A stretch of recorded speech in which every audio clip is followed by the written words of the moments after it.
يا أيها الذين آمنوا اركعوا واسجدوا واعبدوا ربكم وافعلوا الخير لعلكم تفلحون وجاهدوا في الله حق جهاده هو اجتباكم وما جعل عليكم في الدين من حرج ملة أبيكم إبراهيم هو سماكم المسلمين من قبل وفي هذا ليكون الرسول شهيدا عليكم وتكونوا شهداء على الناس فأقيموا الصلاة وآتوا الزكاة واعتصموا بالله هو مولاكم فنعم المولى ونعم النصير.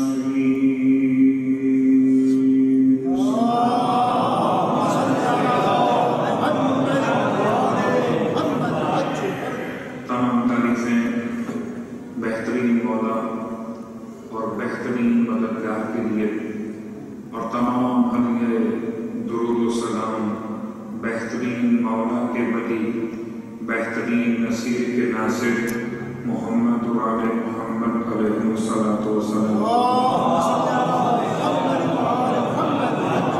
الحمدللہ الذی جعلنا من المتمسکین بالقرآن العظیم وجعلنا من المتمسکین بولایۃ علی بن ابی طالب علیہ السلام.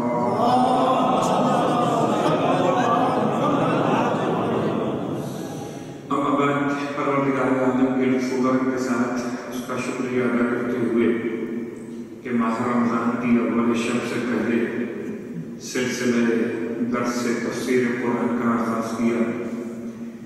اس وقت اپنی طاقت میں تھا اور نہ آج اپنی طاقت میں ہے.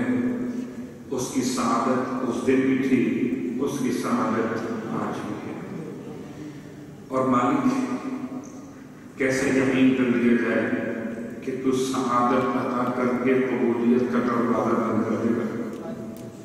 یہ تو کسی عام انسان سے بھی ممکن نہیں ہوتا کہ کسی کو مہمان بلا کر اپنے گھر کا دروازہ بند کر دے. پروردگار تو نے اگر توفیق عطا فرمائی درس تفسیر قرآن کی سماعت اور ذکر کے تمام مرحلوں کے ساتھ جو مالک قبولیت کا زیور بھی تو ہی عطا فرمائے. کون کہہ سکتا ہے کہ مالک کہاں ادا کر دیا؟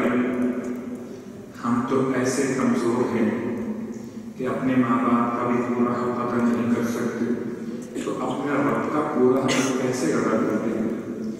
اپنی کوتاہی اور اس کے اقرار کے ساتھ اپنی تقصیر اعمال, اپنی گناہوں کے اقرار کے ساتھ مالک تجھ سے مغفرت کی امید لگائے ہوئے اس یقین کے ساتھ کہتے ہیں کہ پروردگار تو محمد اور آل محمد پر اپنی رحمت نازل فرما, اور تمام حاضرین جو آتے رہے اول درس سے آج تک اور جو نہ آ سکے مگر ان کے دل میں قرآن کی محبت رہی ہے, ان تمام کے لیے اپنی بہترین رحمتیں, مغفرتیں, برکتیں عنایت فرما. صلی اللہ علیہ وسلم.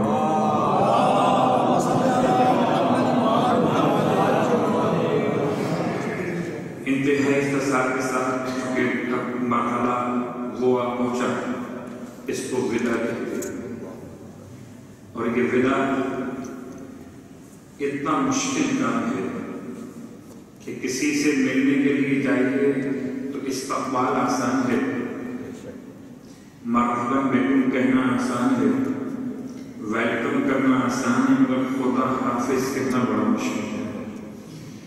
اور خاص طور سے جو جتنا بڑا محبوب ہو اس کو خدا حافظ اتنا ہی مشکل لگتا ہے.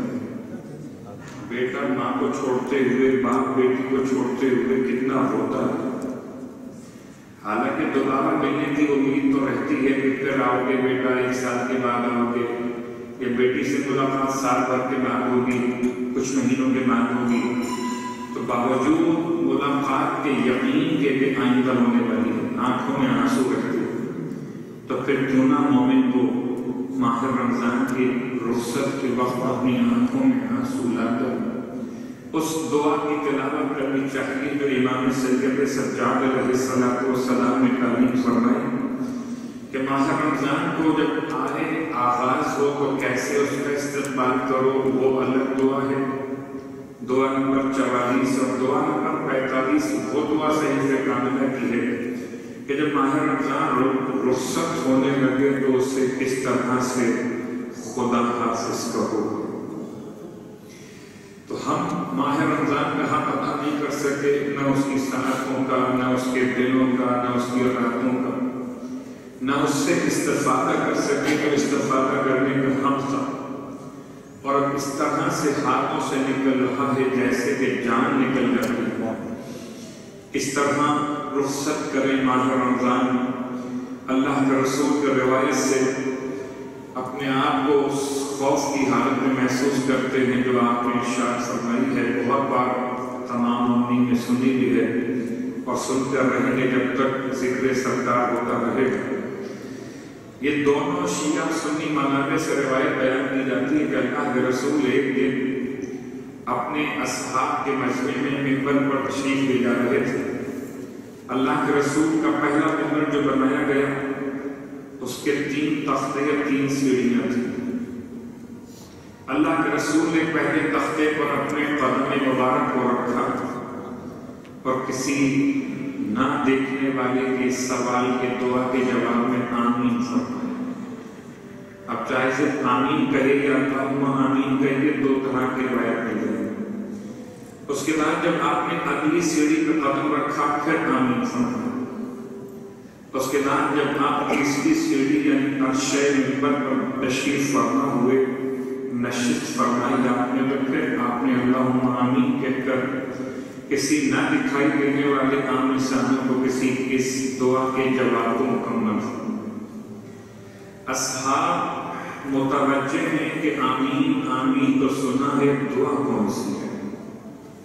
بالآخر اللہ کے رسول سے التماس کی کہ یا رسول اللہ آپ نے کس کے جواب میں آمین کہہ دیا ہے؟ یہ بات یاد دلا دو، اللہ کے رسول ہر کسی کے دعا کے جواب میں آمین نہیں کہتے تھے جب تک کہ وما ينطق عن الهوى کی بنیاد پر خدا کی طرف سے وہ آمین کہنے کے معنی مکمل ہو جاتے۔ تو اصحاب نے سوال کیا یا رسول اللہ کس کے سوال کے اس کی دعا کے جواب میں آپ نے آمین فرما دیا ہے؟ ارشاد فرماتے ہیں کہ جب میں داخل ہوا مسجد میں جبرائیل امین ساتھ تھے۔ جب میں نے منبر کی پہلی سیڑھی پہ قدم رکھا، جبرائیل امین کی دعا اس طرح سے مجھ تک پہنچی کہ یا رسول اللہ میں دعا کرتا ہوں، آپ آمین کہہ دیجیے۔ اللہ کے رسول فرماتے ہیں پہلی دعا جبرائیل امین نے یہ مانگی خدا سے، اس پر میں نے آمین کہا کہ اگر کوئی شخص ایسا ہو جس کو اس کے والدین کا سایہ ہو جائے، والدین اس کے پاس زندگی کے ایام میں ساتھ رہے ہو اور پھر وہ اپنے گناہوں کو نہ بخشوا سکے، فلم یغفر ابدا، پھر خدا اسے کبھی معاف نہیں کرے۔ یعنی انسان اگر غور کرے تو عظمت والدین پر یہ جملہ اتنا بڑا ہے کہ اللہ کے رسول نے تو انسان کو سمجھا دیا کہ وہ دونوں کے دونوں ہما جنت کا بندار، تمہاری جنت بھی ہو سکتے ہیں اور تمہارے لیے امتحان کا باعث ہو تو جہنم بھی ہو سکتے ہیں۔ لوگ مسجد میں جنت تلاش کرتے ہیں، لوگ کسی اور عبادت کے مقام پر جا کر جنت تلاش کرتے ہیں۔ جنت تو خدا نے گھر میں ماں باپ کی شکل میں پہلے ہی رکھ دی ہے۔ لوگ سمجھتے ہیں شاید کہ شراب خانے میں جہنم ہے، شاید کہ زنا کے مسائل میں جہنم ہے، وہ تو اپنے مقام پر ہے، مگر اپنے گھر میں بھی جہنم ہو سکتا ہے اگر انسان والدین کی نافرمانی پہ اٹھا۔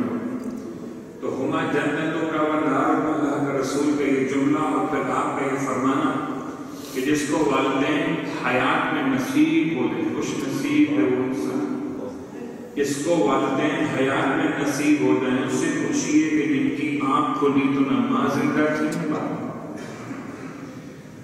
اور پھر وہ اپنے گناہوں کو نہ بخشوا سکے تو پھر خدا اسے کبھی مغفرت عطا نہیں کرتا۔ اللہ کے رسول فرماتے ہیں جب میں نے دوسری سیڑھی پر قدم رکھا تو جبرائیل امین نے مجھ سے پھر ایک دعا کی درخواست کیا، آمین کی۔ وہ دعا یہ مانگ رہے تھے جبرائیل علیہ السلام کہ یا رسول اللہ اگر کسی کے سامنے آپ کا نام دیا جائے اور وہ آپ پر اور آپ کی آل پر درود نہ بھیجے تو خدا اسے کبھی مغفرت کی عنایت نہ کرے۔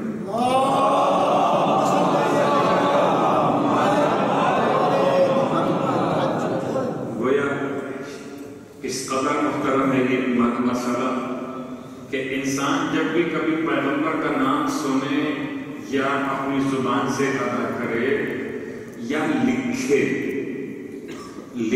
تب بھی، پڑھے تب بھی اور سنے تب بھی، تینوں صورتوں میں اس کی شرعی ذمہ داری ہے کہ پیغمبر اکرم کا احترام کرتے ہوئے درود کی تلاوت۔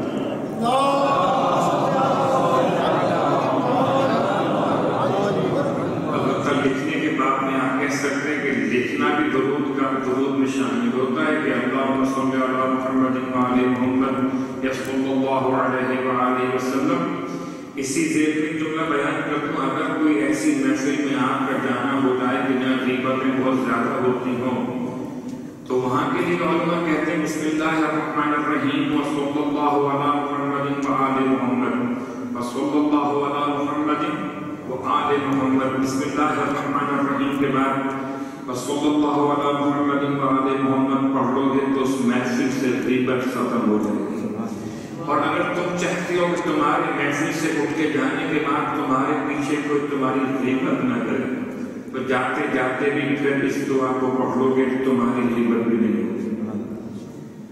تو اب اللہ کے رسول کے لیے جملہ فرماتے ہیں جبرائیل امین نے مجھ سے یہ کہہ دیا ہے، میں نے آمین کہہ دیا ہے کہ اگر کوئی ایسا انسان اس کے سامنے رسول کا نام دیا جائے اور وہ درود نہ پڑھے تو خدا اسے کبھی مغفرت عطا نہیں فرمائے گا۔ اور تیسرا جملہ جبرائیل امین علیہ السلام کی دعا، ارشاد فرماتے ہیں اللہ کے رسول کے مجھ سے کہہ رہے تھے کہ یا رسول اللہ اگر کسی کو ماہ رمضان نصیب ہو اور وہ اپنے گناہ نہ بخشوا سکے فلم یغفر خدا اسے کبھی مغفرت کی عنایت نہیں کرے۔ اور اللہ کے رسول نے تینوں دعاؤں پر آمین کہہ دیا، تینوں دعاؤں پر آمین کہہ دیا، مہر سخت ہو گئی اور ایسی مہر سخت ہو گئی ہے کہ فرشتوں کا سردار دعا مانگ رہا تھا، انبیاء کا سردار آمین کہہ رہا تھا۔ تو کیا گنجائش شک و شبہ کی رہتی ہے؟ شیعہ روایات میں بھی یہ روایت ملتی ہے، سنی روایات سے بھی روایت ملتی ہے، تو پھر انسان کو اختلاف کا بھی کوئی پہلو ہاتھ میں نہیں آئے گا کہ سب ان کے یہاں ہے ہمارے یہاں نہیں ہے، ہمارے یہاں ہے یا ان کے یہاں نہیں ہے۔ تو اللہ کے رسول کے اس فرمان کے ساتھ ماہ رمضان کی رخصت کا وقت اور پھر گناہوں کی مغفرت کے لیے کس سے فریاد کریں اور کس سے آرزو کریں؟ ماہ رمضان کو رخصت ہو جائے گا اور ہم اسے روکنا بھی چاہیں تو روک نہیں سکتے۔ کاش اگر ہم ماہ رمضان کی اہمیت کو جانتے، اگر جانتے تو پھر خدا کے شکر میں اور اضافہ کر دیتے، ایسا نہ ہو کہ شکوہ کرتے کہ اچھا ہے جلدی ختم ہو جائے، بس جلدی سے عید کا زمانہ قریب آئے۔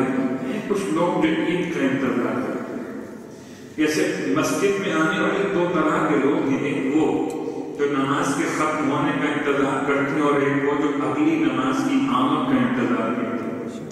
وہ یہ دیکھتے ہیں کہ 12:10 دوپہر کے ہو گئے، 12:20 12:22 کو اذان ہوگی تو کب اذان ہوگی اس سے پہلے وضو کر کے نماز کے لیے تیار ہو سکتے ہیں۔ تو ایک وہ ہے جو نماز سے پہلے نماز کے وقت کی آمد کے انتظار میں ہے، اور ایک وہ ہے جو نماز کے ختم ہونے کے انتظار میں کب ختم کریں گے اور کب ہم آزاد ہوں گے۔ اس تکبیرۃ الاحرام کی پابندی تو دو طرح کے لوگ نماز کی بات لیتے ہیں اور دو طرح کے لوگ ماہ رمضان کی بات لیتے ہیں۔ ہاں اس میں کوئی مظاہرہ نہیں کہ انسان بازار میں جائے، انسان بازار میں جا کر اپنے اہل خاندان کے لیے عید کے سامان کو خرید کرے، شرعاً اس پر کوئی پابندی نہیں ہے۔ اگر اسراف نہ ہو، اپنی حیثیت سے بڑھ کر غریب کا حق مارتے ہوئے انسان پیسے ضائع نہ کرے۔ پیسے آپ کے نہیں ہیں، پیسے خداوند عالم کی امانت ہے آپ کے پاس، اور جو خرچ کرے گا اس کو جواب دینا ہوگا کہ کتنا خرچ کیا اور کیسے خرچ کیا اور کہاں خرچ کیا۔ کوئی سمجھتا ہے کہ کوئی حساب پیسے کا نہیں ہو تو غلط سمجھتا ہے۔ سرکار ختم یہ مرتبہ صلی اللہ علیہ وسلم فرماتے ہیں انسان کے قبر میں جانے کے بعد وہ سوالات انسان سے ہونے والے ہیں، زندگی کیسے گزاری، جوانی کن کاموں میں صرف کر دی، کن گناہوں میں غارت کر دی، اور تیسرا سوال کہ مال کیسے کمایا اور مال کہاں خرچ کر دیا۔ یہ سوال سب سے ہوگا۔ جس نے جتنا مال کمایا ہو اتنا سوال کمانے کے اعتبار سے ہوگا کہاں کمایا تھا، اور جس نے جتنا مال خرچ کیا ہو وہ سوال اس کے خرچ کرنے کے اعتبار سے ہوگا۔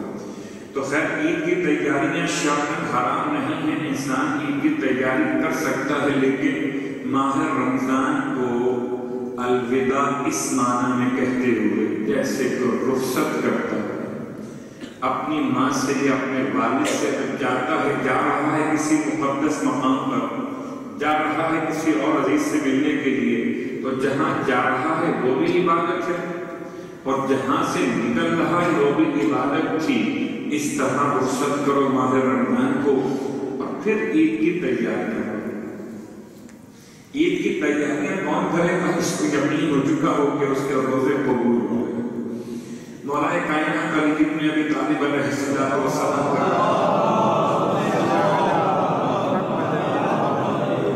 امام علیہ السلام خشک روٹی پانی کے ساتھ عید کے دن بھی نوش فرما رہے تھے، تو راوی نے عجیب انداز سے امام سے کہہ دیا مولا عید کے دن بھی آپ یہی کھا رہے، یہی نوش فرما رہے۔ تو امام نے وہ تصور پھر انسانوں کے ختم کر دیے، فرمایا عید تو اس کے لیے اس کے روزے قبول ہو گئے، نمازیں مقبول ہو گئی۔ پھر فرماتے ہیں ہر وہ دن جس دن انسان اپنے آپ کو گناہوں سے بچائے وہ دن اس کے لیے عید کا دن ہے، اور ہر دن مومن کے لیے عید کا دن ہو سکتا ہے جس دن وہ انسان اپنے آپ کو گناہوں سے بچانے میں کامیاب ہو جائے۔ تو عید کا ایک مقصد گناہوں کو بڑھانا نہیں ہے بلکہ گناہوں کو ختم کرنا ہے۔ عید کا لفظ نکلا ہے معاد سے، اور معاد کہتے ہیں پلٹ کے واپس جانے کو، بالکل قیامت کی یاد تازہ ہو جاتی ہے۔ عید کا مطلب پلٹ کے آنا، پلٹ کے آنا، ایسے پلٹ کے آنا جیسے لوگ قبروں سے اٹھائے جائیں گے سب کے سب خدا کی آواز پر، جو روز قیامت خدا کی پکار آواز بلند ہوگی خدا کی طرف سے، اس پر لبیک کہتے ہوئے جائیں گے، ایسے تکبیر کہتے ہوئے عید گاہ کی طرف مسجد نماز عید کے لیے روانہ ہوتے، نئے نئے کپڑے پہنے ہوئے۔ البتہ عید پر جانے سے پہلے، عید کی نماز شروع کرنے سے پہلے انسان کے لیے مستحب ہے غسل کو انجام دینا۔ انسان کے لیے مستحب ہے کہ انسان نماز عید پڑھنے سے پہلے افطار کر لے، اور افطار یا کرے کھجور سے، یا کرے میٹھی چیزوں سے، یا کرے سب سے افضل ہے خاک شفائے تربت امام حسین علیہ السلام۔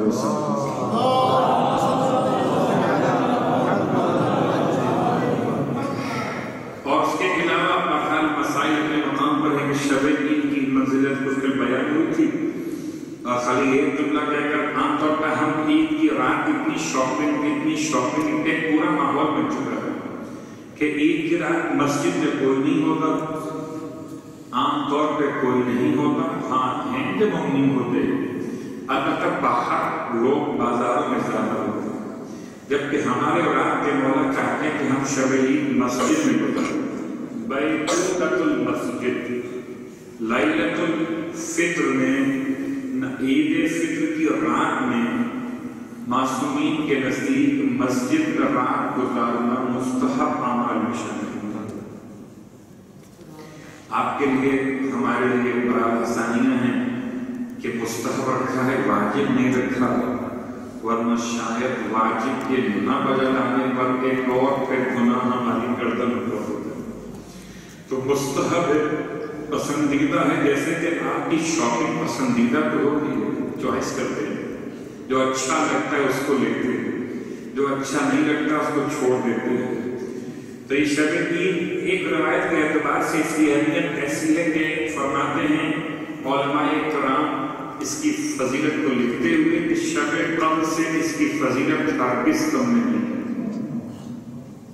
لا تقل من لیلۃ القدر، یہ شب عید شب قدر سے فضیلت میں کم تر نہیں۔ تو انسان بس یہ خیال کرتے ہوئے کہ عام طور پر یہ باتیں بہت کم اس وقت یاد رہتی ہیں جبکہ بازاروں میں ادھر ادھر کے مسائل رہتے ہیں، سارے مہینے کی محنت ایک رات ایک گھنٹہ ایک بازار کی شاپنگ میں نکل جاتی، اس کو بچا کر رکھیے کہ آپ نے محنت کی ہے یا آپ کے لیے تو ہے سلام پڑے محمد والے۔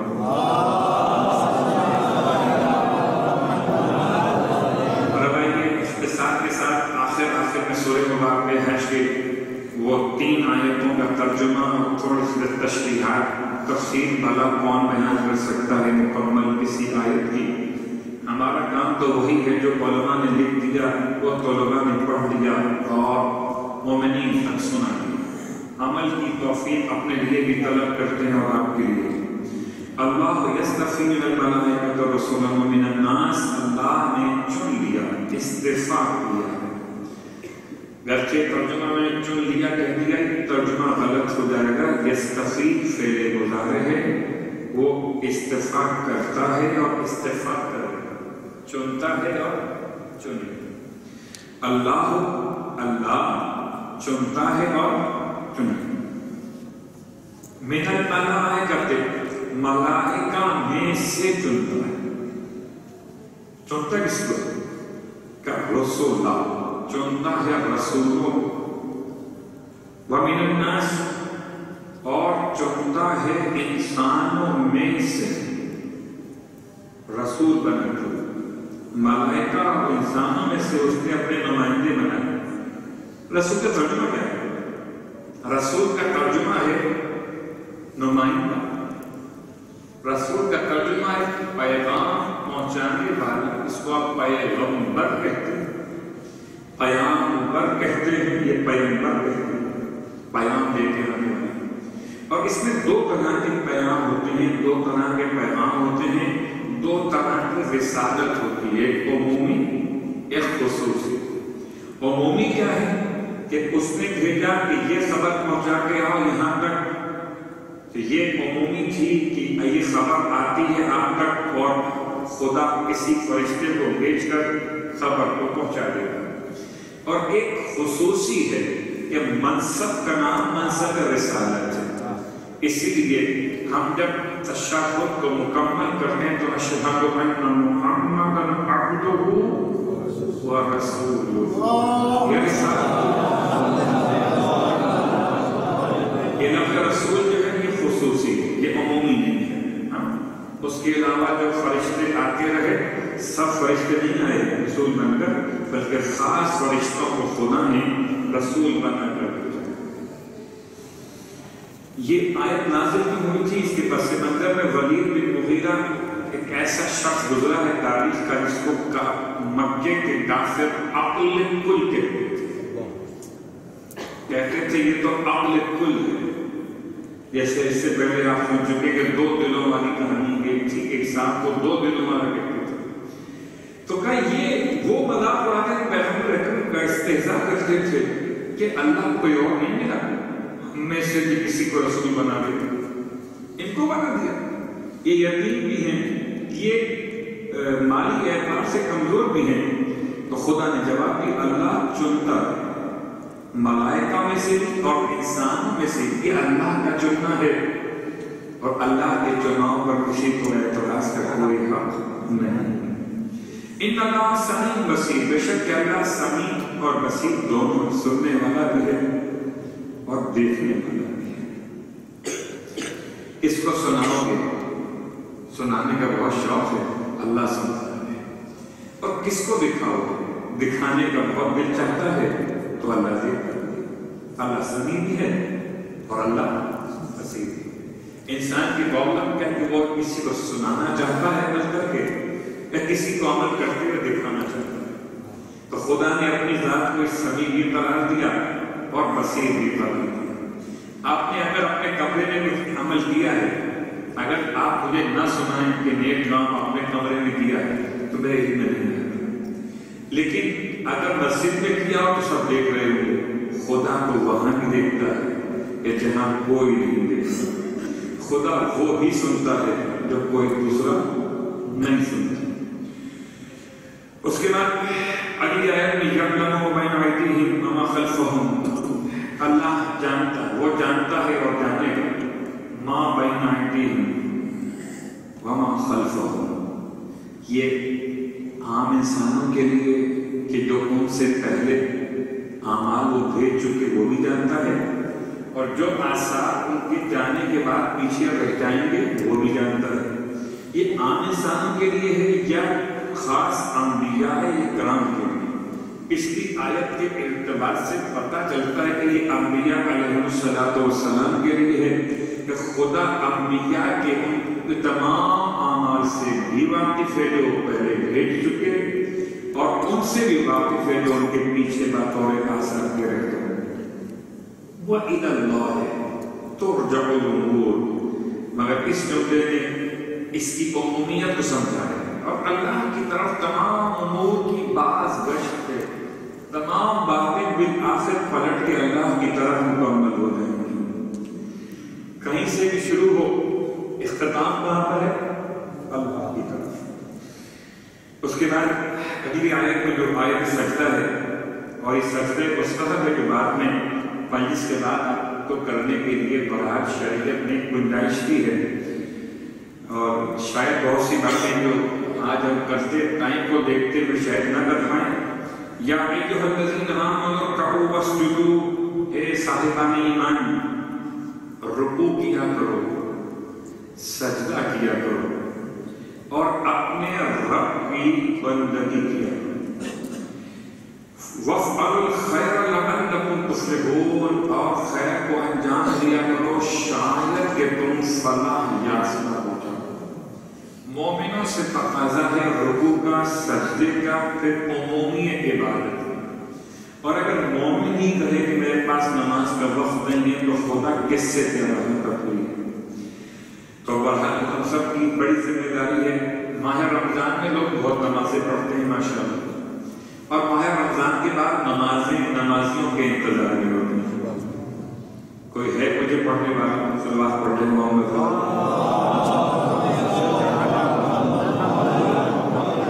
شاید اسی لیے اللہ کے رسول نے 28ویں روزے کی دعا میں ارشاد فرمایا کہ پروردگار سے اس طرح مانگو کہ مالک مجھے نوافل کی عبادتوں سے قربت عطا فرما، مستحب نمازوں کی توفیق عطا فرما۔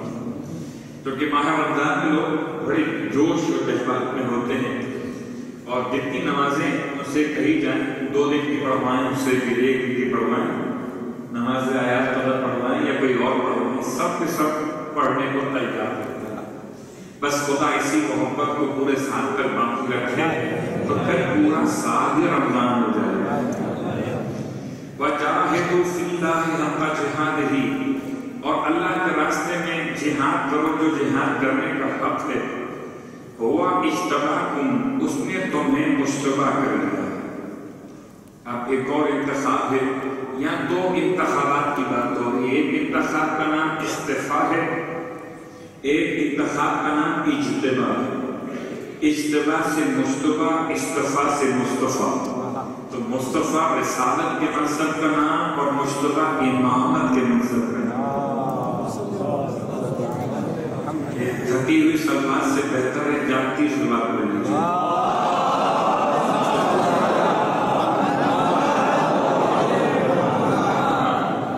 یہ میں مین روڈ جائیں گے نا، سلوات بھیجنے چلی گئی، وہ بڑی بھی روڈ سے ہوتے۔ وَجَاهِدُوا فِي اللَّهِ حَقَّ جِهَادِهِ، اللہ کے راستے میں جہاد کرو جو جہاد کا حق ہے۔ یہاں جہاد کا مطلب صرف تلوار بندوق اٹھانا ہی نہیں ہوتا، بلکہ کوشش کرنا خدا کی راہ میں نیکیوں کے بعد میں گناہوں کے ترک کرنے کو مراد ہے۔ جو اس کے جہاد کا حق ہے اس کا جہاد کرو، اس میں تمہیں مشتبہ کر لیا، تمہارا انتخاب کیا ہے۔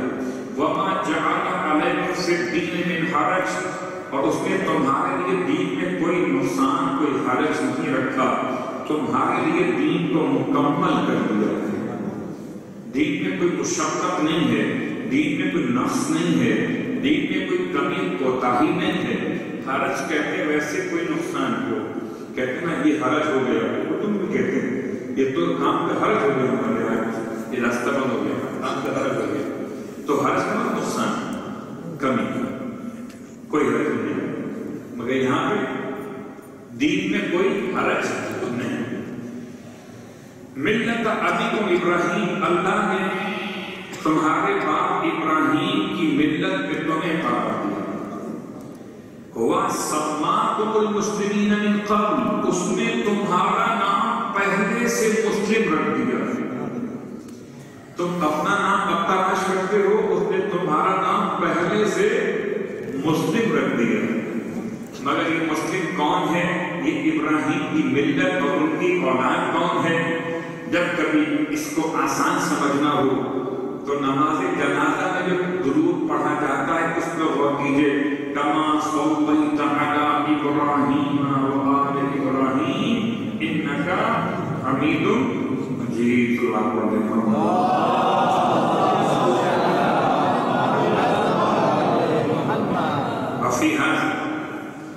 تو پہلے بھی نام رکھا تھا مسلم، اور اس امت میں بھی تمہارا نام کیا ہے؟ مسلم۔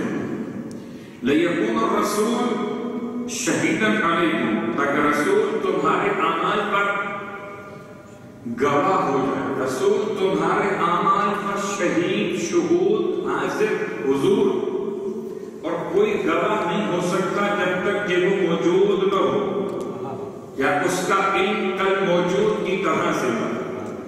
تو اگر پیغمبر کو زندہ تسلیم نہیں کر سکتا کوئی مسلمان تو آیت کو کہاں لے جائے؟ خدا کہتا ہے تاکہ وہ تمہیں گواہ بنائے، تاکہ رسول کو تم پر گواہ بنائے۔ تو گواہ اگر خود انتقال کر گیا ہو تو گواہی خود انتقال کر جاتی ہے۔ اس لیے کہ ظاہر سی بات ہے کہ ماکل مفتی ماکل فتویٰ کی بات نہیں کر رہا، وہ موضوع الگ ہو جائے گا۔ مفتی کے انتقال کے بعد بھی فتویٰ باقی رہ سکتا ہے، لیکن گواہ کے انتقال کے بعد گواہی باقی نہیں رہ سکتی ہے۔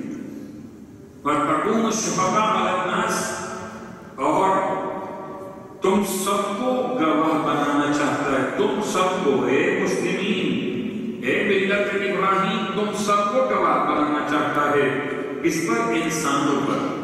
تو رسول تم پر گواہ اور تم انسانوں پر گواہ۔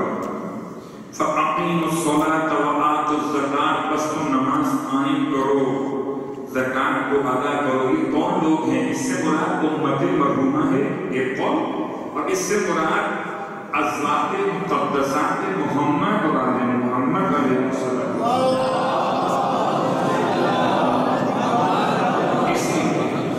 جتنی زیادہ معصومین کی پڑھی جاتی ہے، کہیں نہ کہیں بعض زیادوں میں بات آ ہی جاتی ہے، اشہد انک قد اقمت الصلاۃ وآتیت الزکاۃ۔ تو اقیم الصلاۃ وآتوا الزکاۃ، بس تم نماز قائم کرو اور زکات کو ادا کرو۔ واعتصموا باللہ، اور خدا کے ساتھ اپنے تعلق کو مضبوط رکھو، تھامے رکھو۔ اعتصام، خدا کی پناہ میں اپنے آپ کو مضبوط رکھو۔ ہوا مولاکم، اللہ تمہارا مولا ہے۔ بہت غور کیجیے، اللہ تمہارا مولا ہے، اللہ تمہارا مولا، سب کا نہیں، اللہ تمہارا مولا ہے۔ اور اس کے بعد اس کا خدا مولا ہے، اسے محمد کہتے ہیں، اس کا محمد مولا ہے، اسے علی کہتے ہیں، اور اس کا علی مولا ہے، اسے مومن کہتے ہیں۔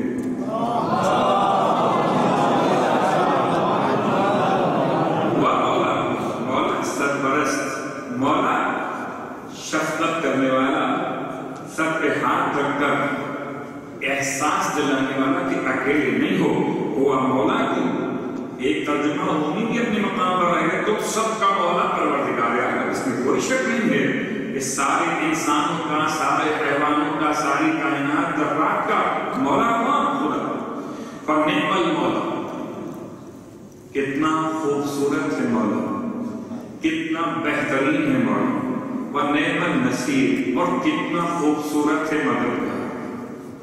کوئی مدد کرتا ہے دنیا والا تو اس کی مدد میں خرابی ہو سکتی ہے، جب خدا نصیر ہو جائے تو پھر نصرت کتنی کامل ہوگی۔ اسی لیے مولا کائنات علی ابن ابی طالب علیہ السلام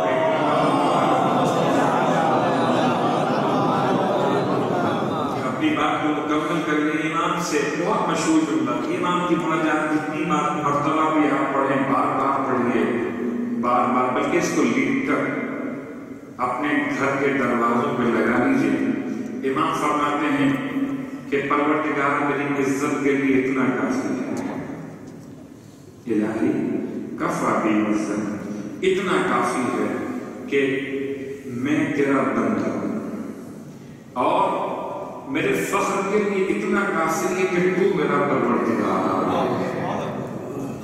اس کے بعد وَاجْعَلْنِي كَمَا تُحِبُّ، پروردگار تو مجھے بالکل ویسا بنا جیسے تو پسند کرتا ہے مجھ کو دیکھنا۔ پروردگار تو بالکل ویسا پروردگار تھا جیسا میں چاہتا تھا، اب مجھے ویسا بنا دے جیسا تو مجھے دیکھنا چاہتا ہے۔ تو آج کی اس آخری مجلس میں رخصت لیتے ہوئے کہ بہرحال میں پھر کوتاہی کا اقرار کرتا ہوں کہ جو حق تھا منبر کا، اس امام بارگاہ کا، اس فرش کا، وہ حق تو بہت دور کی بات ہے، اس حق سے ایک عشر اشیر بھی نہیں ممکن ہو سکتا۔ پروردگار میری کوتاہی کو معاف فرماتے ہوئے میرے اس حقیق سے عمل کو آپ امید کی برکت سے قبول فرمائیں، اور اس کے بعد اس اعتراف کے ساتھ کہ بہت سے مومنین نے دعاؤں کی التماس کی تھی، کچھ نے لکھنے کی التماس کی تھی، کچھ لکھ سکا، کچھ نہیں لکھ سکا، اور بعد میں وہ جو مومن ان سے رابطہ کرنا چاہیں تو رابطہ کر لیں، تاکہ وہ جو ان کے مسائل اگر رہ گئے ہوں تو بعد میں ان کو جواب دے دیا جائے۔ اب مشکل یہ ہو چکی ہے کہ یہاں سے روانگی سیدھی اس طرح سے ہے کہ ایئرپورٹ پر جانا ہے، اور اب ممبر سے اترنے کے بعد کسی سے ملاقات کا موقع مجھے نہیں ہوگا، تو یہیں سے میں آپ سے رخصت طلب کرتا ہوں، اور وہ جملہ جو بہرحال ہر دفعہ مجھے کہنا چاہیے پھر کہتا ہوں کہ پروردگار ہمارا مواخذہ مت کرنا، اگر ہم بھول جائیں، ہم سے غلطی ہو جائے، ہم سب مل کر خدا کی بارگاہ میں کہتے ہیں، اور میں آپ سے کہتا ہوں کہ اس پورے ایام ماہ رمضان میں جو آپ کی خدمت میں آتا رہا، کوئی اشارے کنارے لفظ کسی مسئلے کے بیان کرنے میں کوئی سختی کے لہجہ آپ کو محسوس ہوا ہو تو اس کے لیے میں خدا کو حاضر و ناظر جانتے ہوئے آپ سے التماس کرتا ہوں، عفو کا گزر کی کہ خدا آپ پر اپنا رحم و کرم نازل فرمائے، اور آپ میرے تمام کوتاہیوں سے درگزر فرمائیں۔ اور اس کے ساتھ ساتھ چونکہ بہرحال رخصت ماہ رمضان کی بھی ہے، اور اس یقین کے ساتھ کہ آئندہ سال زندہ رہے تو پھر ماہ رمضان نصیب ہوگا، اپنی دعا سے پہلے آنکھوں میں رقت قلب کے لیے صرف 2-3 جملے مسائل کے بیان کرنا چاہوں گا۔ اور مسائل کون سے مسائل بیان کیے جائیں؟ اگر شب عید کو قریب دیکھتے ہوئے عید کی بات کروں تو مجھے مدینے میں ایک ایسا گھر یاد آتا ہے جہاں جنت کے جوانوں کے سردار ماں سے کہتے تھے، اماں کل عید کرتی ہے، مدینے کے سارے بچے نیا لباس اماں ہمارے پاس نیا لباس، اور یہ جملہ سن کر شہزادی نے سر جھکا کے فرمایا، بچوں دل چھوٹا نہ کیجیے، آپ کا لباس نیا لباس درزی کے پاس سے وہ لے کر خود آئے۔ شہزادی کونین کی زبان سے نکلے ہوئے الفاظ حق بن جاتے ہیں، اور آپ کے ہی الفاظ کے اعتبار سے جب عید کا دن نمودار ہوا، دروازے سیدہ پر دستک ہوئی، آنے والا پوچھا کہ کون؟ تو کہتے ہیں انا سیاد الحسن، اپنا نام نہیں لیتا، اپنا منصب نہیں بیان کرتا، اپنی نوکری بیان کرتا ہے، میں حسن نہیں کرتا۔ یا میں یوں کہوں کہ سیدہ کی بات کی صداقت کی دلیل بن رہا ہے جملہ کہ انا سیاد الحسن۔ اور جب دو لباس سلے ہوئے جنت سے بھیجے گئے، ایک سرخ اور ایک سبز لباس تھا جیسے کہ علماء نے لکھا، اور اس کے بعد دونوں شہزادے تقریباً ایسے برابر قد کے اعتبار سے بیان کیے جاتے ہیں کہ دونوں لباس سامنے رکھ دیے گئے کہ جون سے شہزادے کو جون سا پسند ہو وہ اسے اٹھا لے۔ ہاں، ادب اور احترام لازم ہے کہ مولا حسین پیچھے رہیں، امام حسن آگے ہیں، اور آپ نے بڑھ کر سبز لباس کا انتخاب کر لیا تو پھر مولا حسین نے سرخ لباس کا انتخاب کر لیا۔ ان لباسوں کو ماں نے پہنا دیا، اور جب نانا نے اپنے نوازوں کو ان لباسوں میں دیکھا تو وجہ ہے اس لیے کہ وہ صبر فرماتے آپ کی آنکھوں سے آنسو جاری ہوئے، اور اتنا روئے کہ ریشی مبارک آنسوؤں سے تب۔ اور اس کے بعد جب سوال کیا گیا یا رسول اللہ کیوں روتے ہیں، تو کبھی حسن کو دیکھتے تھے، کبھی حسین کو دیکھتے تھے، ارے کسی کے جگر کے ٹکڑے یاد آتے ہوں گے تو کسی کا ٹوٹے ہوئے بدن پر گھوڑوں کی ٹانگوں کا پامال کرنا رسول اللہ کو یاد آتا ہوگا۔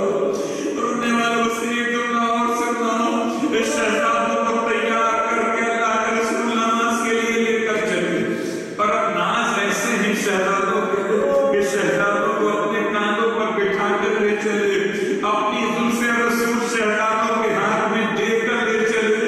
ارے کسی نے کہہ دیا کہ سواری کتنی خوبصورت ایک رسول خدا نے اس تصور کی نفی فرمائی، یہ دیکھو سوار کتنے خوبصورت ہے، یا رسول اللہ آج سرخ لباس پہنا تھا، آپ نے کاندھے پر سوار کرا لیا، ارے کل کربلا کا میدان ہوگا، سرخ ہو جائے گا حسین کا بدن، اور تیروں پر سواری ہے۔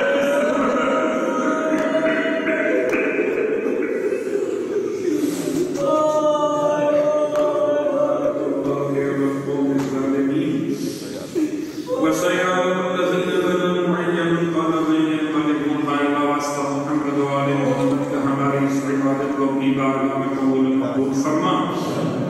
بارگاہ واسطہ محمد وآل محمد کا، پروردگار واسطہ محمد وآل محمد کا تمام حاضرین مجلس کی حوائج شرعیہ کو پورا فرما۔ بارگاہ واسطہ محمد وآل محمد کا، پروردگار تمام تر گناہان کبیرہ و صغیرہ کو معاف فرما، تمام تر اعمال صالحات اپنی بارگاہ میں قبول مقبول فرما۔ پروردگار واسطہ علی رسول کا گھروں میں اتحاد محبت اتفاق پیدا فرما۔ پروردگار آپس کے تمام تر جو اختلافی مسائل ہیں، جو نا اتفاقیاں ہیں گھروں میں، جو نا چاہتیاں ہیں، ان کو دور فرما دے۔ پروردگار واسطہ محمد وآل محمد کا مومنین میں اتحاد عنایت فرما، مسلمین میں وحدت عنایت فرما، پرچم اسلام کو سر بلندی عطا فرما، پرچم کفر کو نیز و نابود فرما۔ اس سرزمین پر رہنے والے تمام مومنین و مومنات، تمام اولیاء اہل بیت کی حفاظت فرما، اور خاص طور سے اس سرزمین پر جو عزاداری منعقد ہو رہی ہے، ہم شکریہ بھی ادا کرتے ہیں شاہدہ کے دولت کا کہ جن کے تعاون کے ساتھ یہاں برحال یہ عزاداری کا سلسلہ جاری و ساری ہے، اور خاص طور سے اوقاف جعفریہ اور اس کے رئیس جناب جاسم صاحب کا بھی، اور مسجد امام بارگاہ امام حسین علیہ السلام کی جو انتظامیہ ہے، اور تمام والنٹیئرز جو تمام خدمت انجام دیتے رہے اندر باہر کچن میں اور روڈ پر بھی، اور تمام مومنین و مومنات کے بالخصوص جو آتے رہے دامے گہرنے سخنے، کچھ آتے رہے کچھ بغیر آئے امداد کرتے رہے، ان تمام کی توفیقات کے خیر پروردگار عطا فرمائے، اور امام زمانہ علیہ السلام کے خدمت میں تاجیل فرمائے۔